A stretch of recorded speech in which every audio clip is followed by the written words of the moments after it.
what type of fashion connection we have to this geography, because you put us under the postal zone.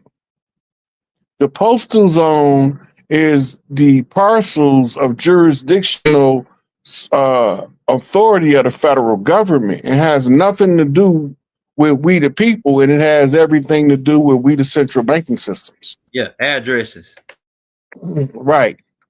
Addresses is used to be given different, right? I would say I would write young elder a letter, but I send it to his big mama house, and then the uncle responsible to bring elder family mail, it'll be in that package. Right. This is where your Pony Express came from. Family members communicating across the land, but they turned into the postal service, right? Which was the first ones that started off with the shootings. Well, first it was restaurants, Jack in the Box, McDonald's, right? Then it was the postal service.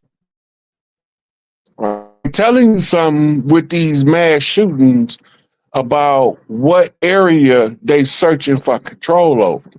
When the post office was making people go postal, that was because they was losing traction on their contract. So they needed to create the distraction. The distraction takes us to the 2 World Trade Center bombing and the Oklahoma City bombing, right? And because they got to give us 3 major knocks before they move to strike for power.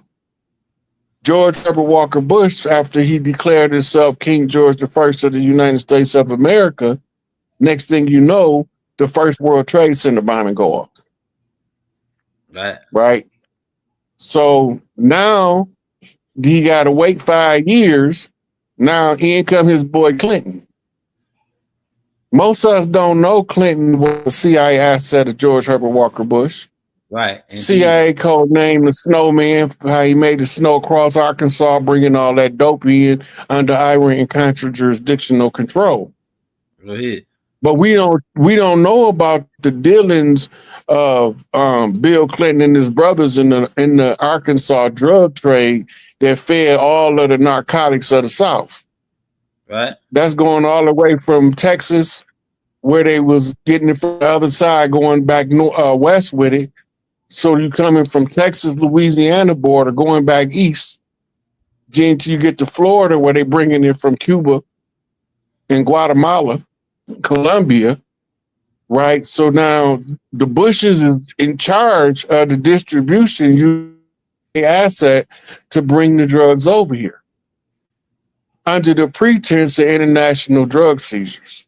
They made a movie about it, so they can't get mad at us for talking about it. What is Kyle Roy with Bobby Seale or whatever his name is? They made with Tom Cruise, but it was a reenactment of the dude that they put. Everybody got whacked after they everybody come up whacked after they started getting a hold of it in Arkansas. But he was an airplane pilot for Clinton.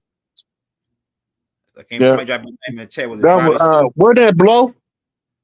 Nah, Blow is another one. No, not Blow. Not Blow, the other one. What's the name of that movie? With Tom Cruise. I know they might have shot a one before that one, an older one. But it was one with Tom Cruise where he played, I think it's Bobby Seale, I think is his name. Not Bobby Seale. Bobby Seale is the dude with the Black Panthers. His name was somebody drop his name in the chat. The dude that was the airplane pilot, not Cocaine Cowboys. Cocaine Cowboys connect to some more guys. They come out to that. They connect with the same CIA. All them connect. All these guys was CIA, but I'm just saying connected with Big Bush, and Big Bush was the guy. Hey, which brings me to my next question. Now, so we got the 13 colonies. They started once they got broke free from King George and the British movers. They never broke free. Well, yeah, they never broke. Yeah, go ahead. That's the great falsehood.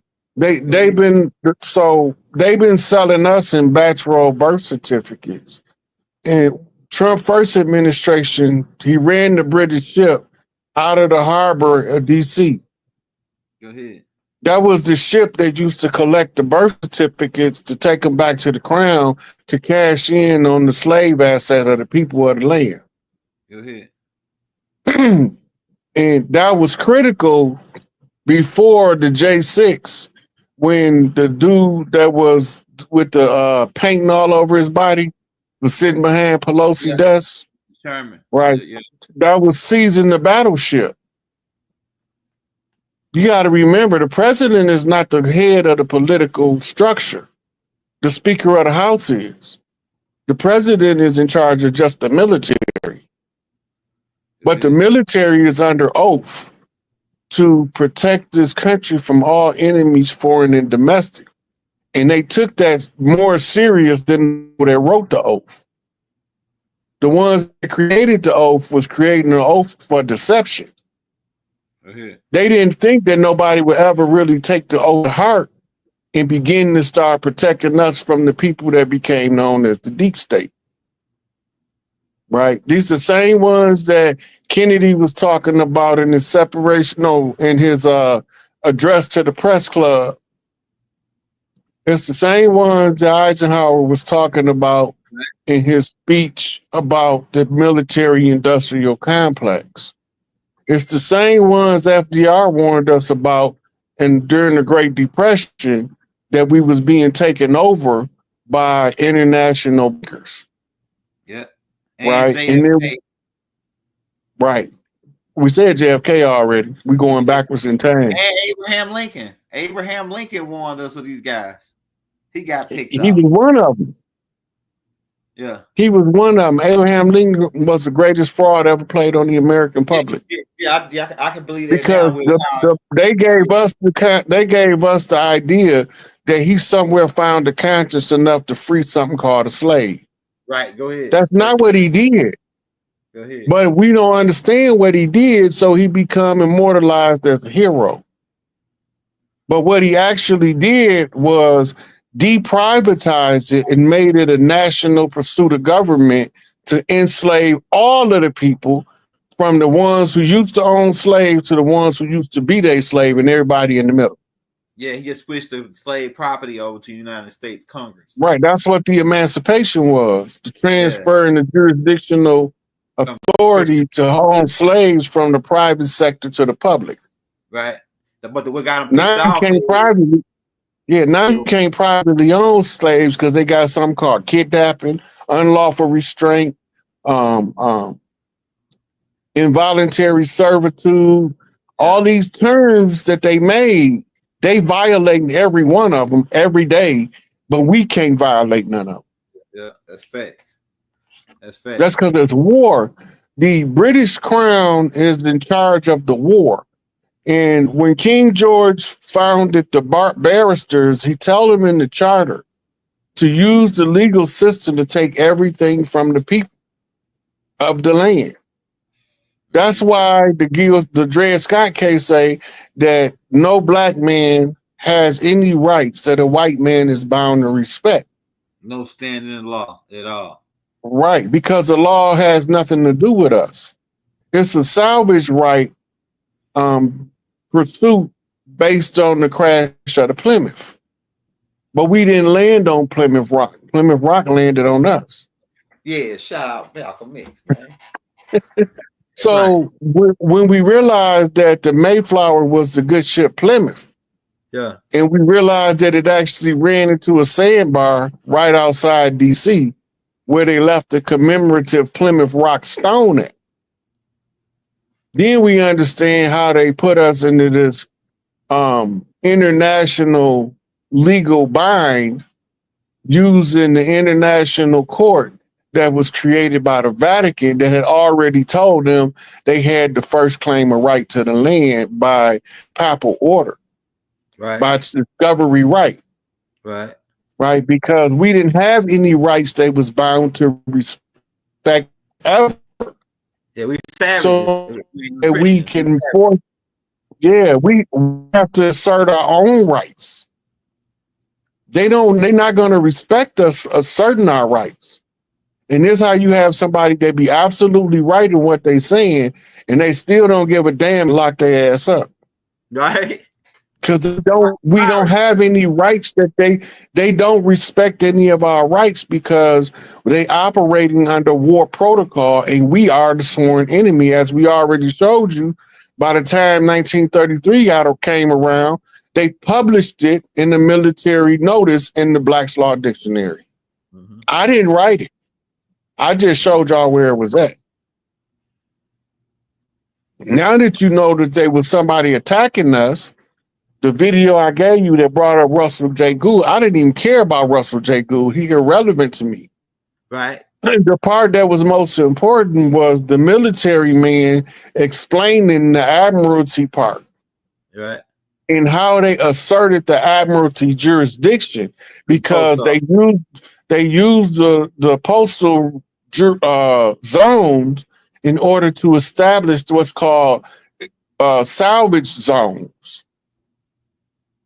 Remember, we legally dead because we had a shipwreck and the good ship Plymouth crashed our ship into their landmass.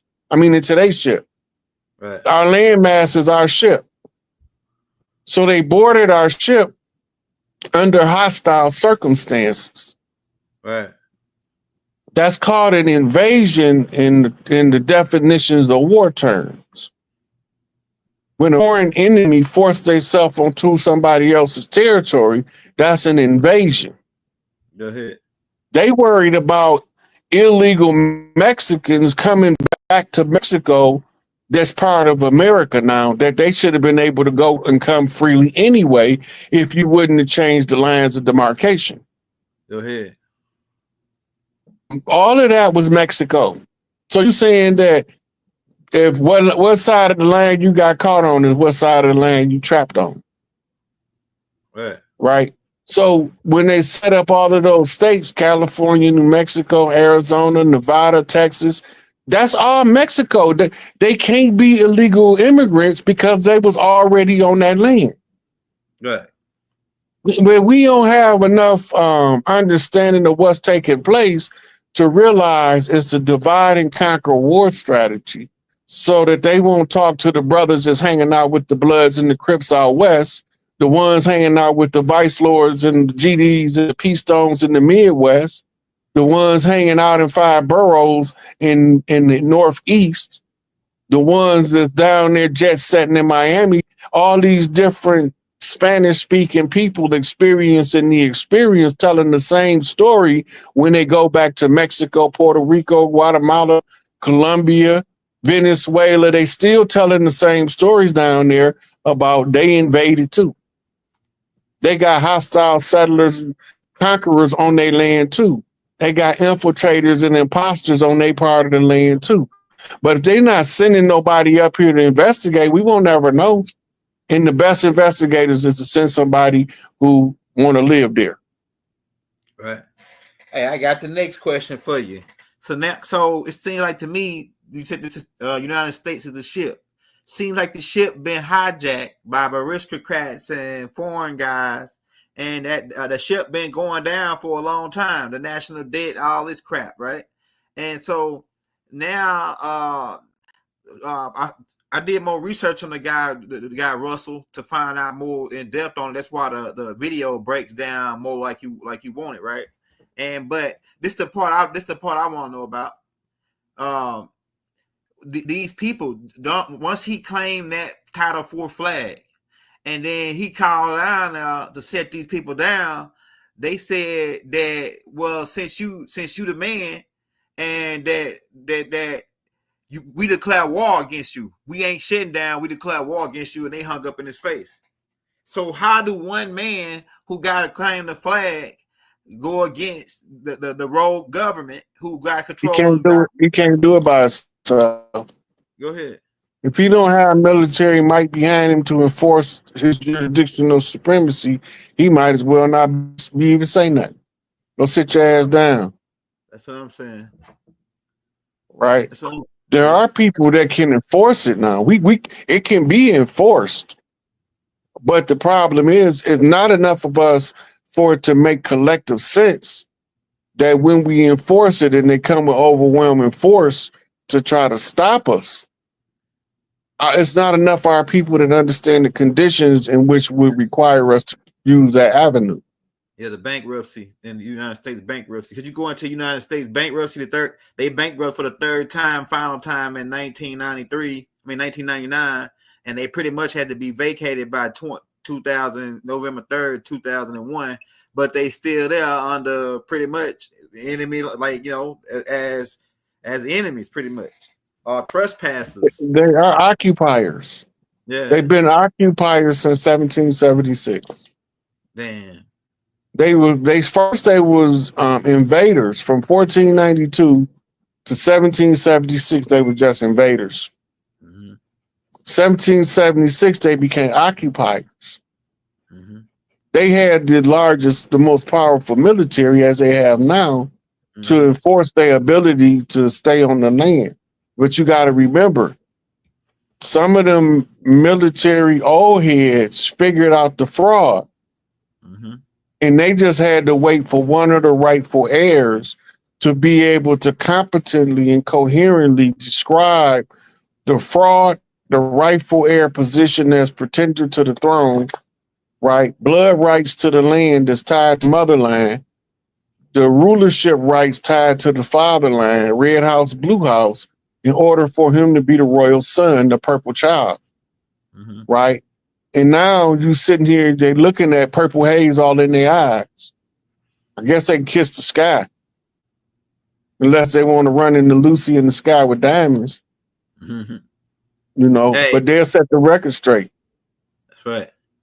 Hey, all of these tribes have contributed this part of the piece that they were supposed to contribute in order for us to put it all back together. Even the ceremonial tribes. Ceremonial tribes, a lot of times, was given contracts by the government, but they took sides with the outlaw tribes. And so they became blessed in as ceremonial tribes, but they still their own tribe. Right? And a lot of them came through the Muskogee Creek Nation as honorary tribesmen in order for us to be able to use their skin tone to get into places we couldn't. Right. So we begin to make arrangements across the land. These old ladies was having bridge meetings in the attic while they bridging the gap between the motherlands of the rightful heirs and the other heirs of the world that came over here. Right. In order to put together a cohesive plan, they needed to find a son of a mother that's a rightful heir that they can all get behind and say, this is our son whom we well please. He came to get our shit for us. Please hand it over before we turn him loose all the way. We trying to be nice about it. We putting it all out in the public for the public to scrutinize it, tear it apart, do what they want to do with it. But when they put it all back together, it's still going to be the same. It's going to be a public notice based on the blood and the right. Notice the agent is notice the principal. As long as it's in the timestamp archival format that all social media fits a standard for. That the public has the information and the information is in the public domain according to the oral tradition of the tribes that's always been already been recognized as a standard for the people to follow in order to serve their redemption upon the colonizer to occupy their land. Right. Now we're just waiting on the military to make the next move. Yeah, hey, I don't even use the word cellular. They're not cellulars. They colonizers. That's not. Ain't no such thing as coming over to sell on somebody's land. You a colonizer, occupiers. Man. Yeah, colonizers and occupiers. Yeah, ain't no such thing. You talking about you a free grazer? That's what we call them, free grazers. Hey, but that's my next question. Yeah, that's my next question. So now that we on the post office now. We on the Benjamin Franklin post office in DC, I think, and then you got Philadelphia post office. Now we found out that because my girl, once it hit me, and my girl used to work for the post office, so I started to ask her a couple of questions about what going on at the post office. And so she said they had to swear in at the post office to the Constitution. I was like, damn, that sounds like a military thing.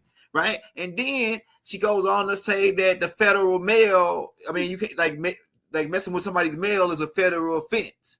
So the post office is more like a military operation than somebody that's just delivers some mail.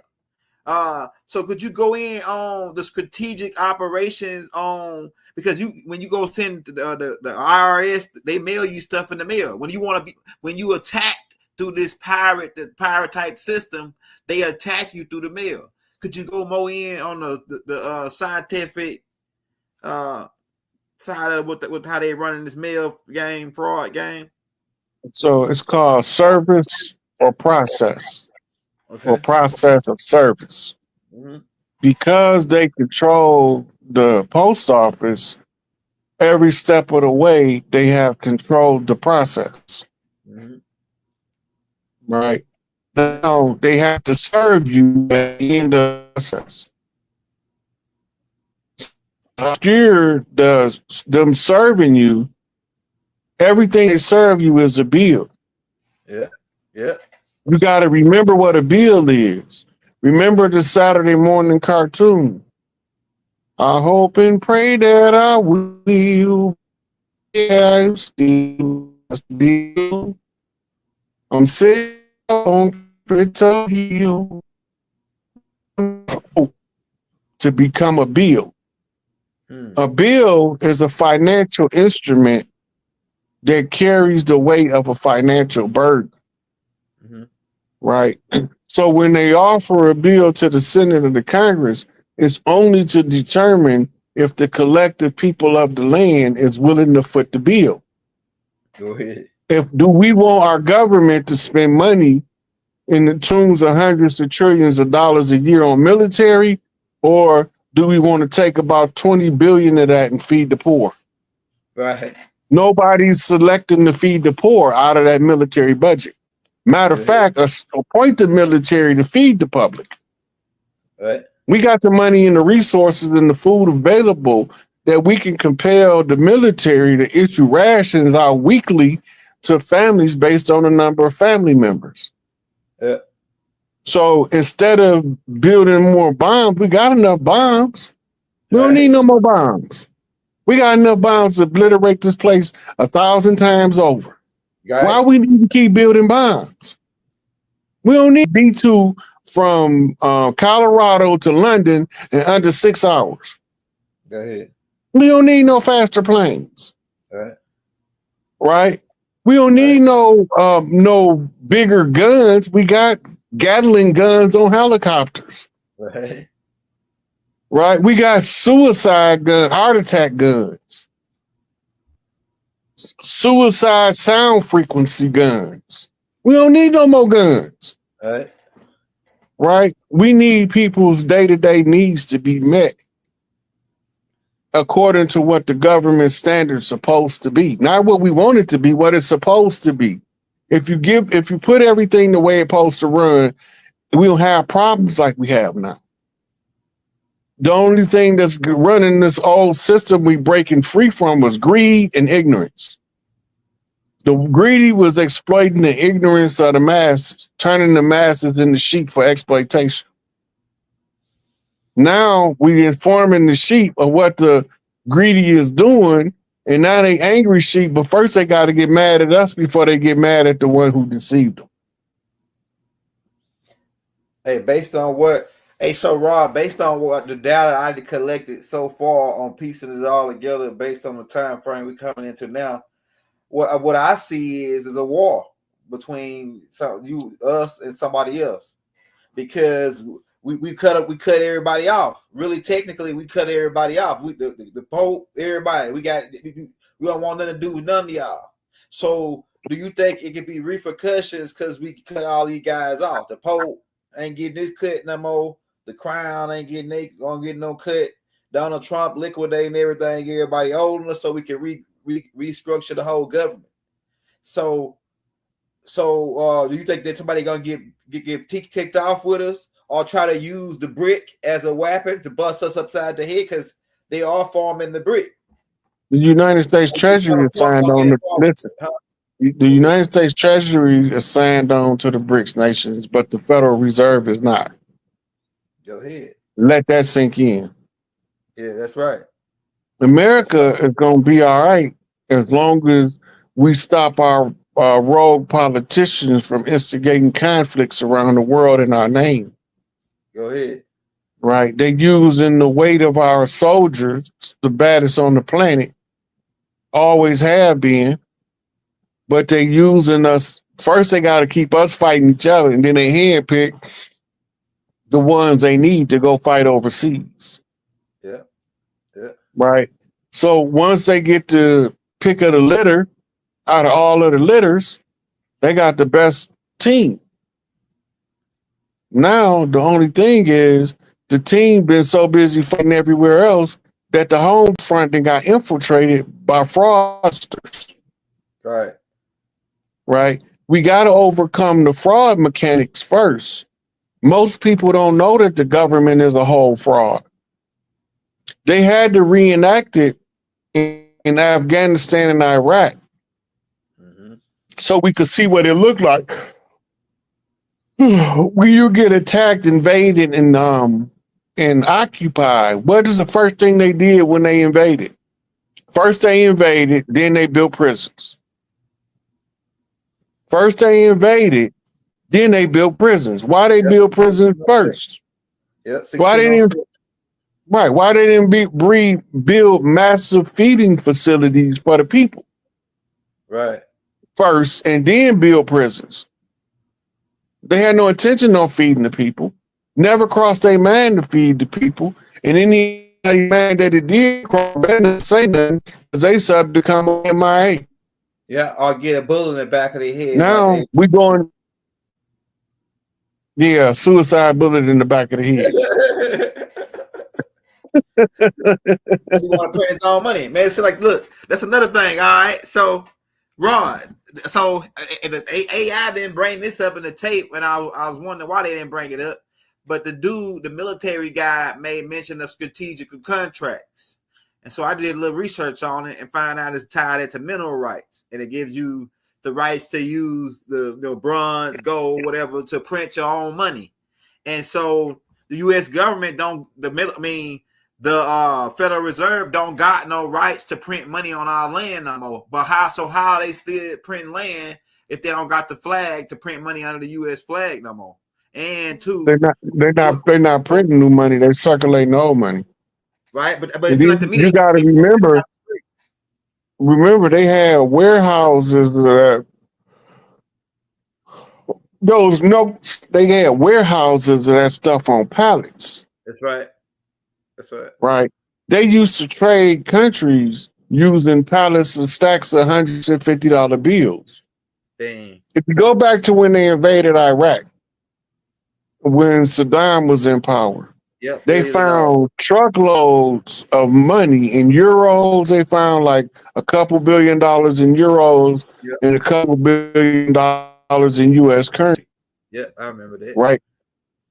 He was using all Arab countries was doing it. They was using the fiat that the oil was traded in through Aramco and OPEC. And the fiat was they was buying up gold bars. Man, Rob, so they was outsmarting their enemy. Dang. They knew that the oil situation was about 100-year pursuit when they found oil in Saudi Arabia. I think it was back in 1945. Right? You got to remember, before the discovery of oil in Saudi Arabia was dirt poor. Right. They royal family lived like paupers. Right. They didn't have no palaces. They was living in sand huts and tents in the Saudi desert. They didn't have bustling cities. They had little villages all over the place. Right. But now that we looking at places like Saudi Arabia, Dubai, Kuwait, and they got all of this massive construction, all that stuff is under 100 years old. Right. That's right. Right. We haven't even got 100 years old into Saudi oil production. America was producing oil during the colonial period. Let that sink in. Why we all of a sudden not producing oil no more? Right. They still pumping it. Them pumps in Mississippi still pumping. The Oklahoma ones in is Arkansas still pumping. All capital of the world is Oklahoma. I mean, the all capital of the world is Oklahoma. Where's the oil going? Yeah. If we buying all of this oil in the Middle East, where's the oil being pumped in America go? Where's the Mexican oil going? They like 10th in the world in oil production. There you go. Where they oil going? Right? Right. California got oil pumping. You could be driving through California. In the middle of nowhere, you see all of these fucking pumps pumping oil. Where's the oil going? They not allowed to sell it. It's on military reserve. Yeah. And the main It's one on was in New Orleans. And that's why they tried to it's on Katrina to pull the oil heist. Katrina was the biggest oil heist in world history. Was when they pulled the Katrina and leaked the reserves in New Orleans out, and they brought BP in because BP was connected with Obama and all that, and they pulled the oil off the ocean because you could pull water and oil don't mix, so you could pull the oil out the ocean, fill your tanks up, and they made off with truckloads of our oil reserves during the BP oil spill at Katrina. It was the biggest heist ever. The biggest oil heist. Hey, you ever. know, a lot of people don't know about that, El. You know, you bringing back something that like Judge Joe Brown told about it. Judge Joe Brown exposed them. It was a big right, but you gotta remember this. Yep. We still arguing in the hood. Did the military blow the levees or not? Right. We still arguing about that. We ain't even got to what was the catalyst. Right. Right. We ain't getting to the oil spill. None of that ain't coming up in our discussion of Katrina because the travesty of how the people was treated, one, and the never getting past, did they blow the levees or did the floodgates just burst through the levees? Right. Because they know New Orleans is below sea level. Right. Right. So all they had to do is they don't even need a whole lot of explosives. And the kind of weather that was coming, that's a cracker do. Right.